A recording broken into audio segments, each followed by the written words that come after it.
Shalom. Before I begin, I want to give all honor, glory, and praises to Yahweh, Bahasham, Yahweh Shai, Bahasham, Rakanakudash. What I did was give all praises, honor, and glory to the Heavenly Father, whose real name in the Hebrew is Yahweh. I did so in the name of His only begotten Son, whose real name in the Hebrew is Yahweh Shai. I want to give double honors to the apostles and the elders of GMS who teach and rule well, and peace and salutations to the 144,000 and the elect that are scattered abroad, that may look like the heathen, but still stand back to Abraham, Isaac, and Jacob. It's to walk Payah from the Providence, Rhode Island camp, Lord willing, the lessons edifying. And straight to the point for whoever tunes in. I'm just going to go into a little bit of some history concerning our forefathers. And again, Lord willing, this isn't too long, too drawn out. But I was reading this book in Genesis, the 47th chapter, with the brothers last night. And going into Jacob's burial, what he wished for, right? Genesis 47:28 says, and Jacob lived in the land of Egypt 17 years. So the whole age of Jacob was 147 years. And the time drew nigh that Israel must die. Israel and Jacob are interchangeable. It says, and he called his son Joseph. And Joseph today would be the so-called Puerto Ricans. It says, and said unto him, if now I have found grace in thy sight, put, I pray thee, thy hand under my thigh, and deal kindly and truly with me. Bury me not, I pray thee, in Egypt. Right? And, if you don't know the history about Joseph, just go back and read a little bit.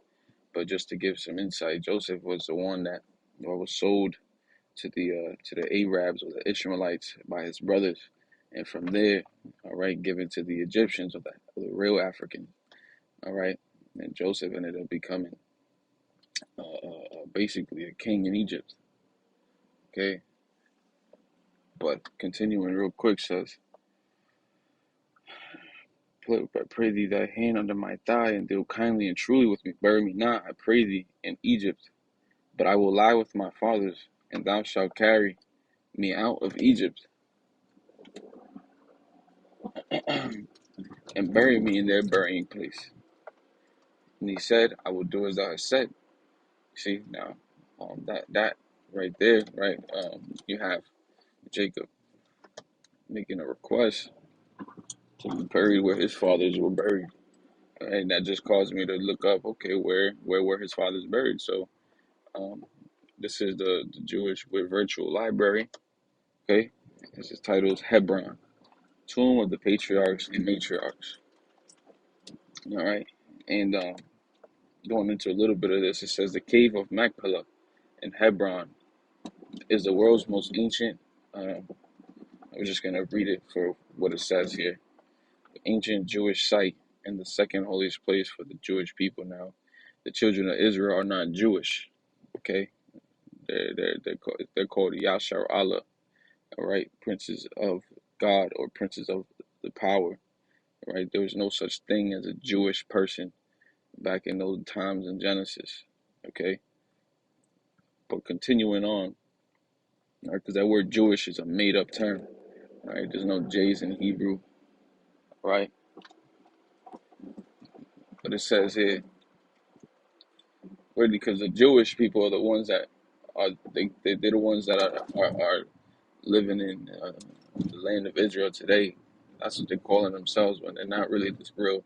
They're not really the real Jews, man. Okay, they wish they were, because of the promises, the glory, the covenants, the kingdom that's promised to the children of Israel. Okay, but continuing, it says, the second holiest place for the Jewish people after the Temple Mount in Jerusalem, the cave and the adjoining field were purchased at full market price by Abraham some 3,700 years ago. Don't pay attention to these dates they're giving, or these years or whatever, because they be lying at the same time. All right, these are the same people. All right, these Amalekites are the same people that'll sit there and tell you that the earth is 700 billion years old. Okay, but continuing on, it says Abraham, Isaac, Jacob, Sarah, Rebecca, and Leah are all later buried in the same cave of Machpelah. Come on, bro. Come on, bro. These motherfuckers out here are wilding, bro. Fuck, man. It's like it. Dude sticking his head out.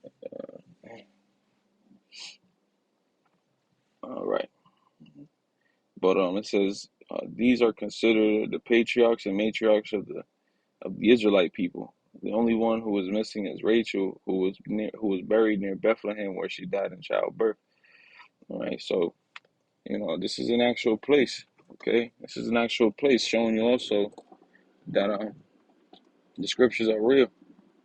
Okay, you got geology, geographical location right here, map Hebron. Okay, again, just more proof of the earth giving up evidence as to why we should why we should believe the Bible. Okay, so what I did was I just typed in Machpelah, okay, to see if was a actual place. It first pops up here in Genesis 23 and 9. Okay, we're gonna read starting here at verse 6. Um, I start at 7. And Abraham stood up and bowed himself to the people of the land, even to the children of Heth. And he communed with them, saying, if it be your mind that I should bury my dead out of my sight, hear me and entreat for me to Ephron the son of Zohar, that he may give me the cave of Machpelah, which he has, which is in the end of his field. For as much money as it is worth, he shall give it to me, for possession of a burying place among you. And Ephron dwelt among the children of Heth, and Ephron the Hittite answered Abraham in the audience of the children of Heth, even of all that went into the gate of his city, saying, nay, my lord, hear me, the field give I thee, and the cave that is therein, I give it to thee. And in the presence of the sons of my people, give I it to thee, bury the dead. And Abraham bowed down himself before the people of the land. All right, so that was just going into the account where Abraham had purchased that land, you know. But I just wanted to bring this out, some information, Lord willing, was edifying. All praises to Yahweh, Bashem, Yahweh Shai, Shalom.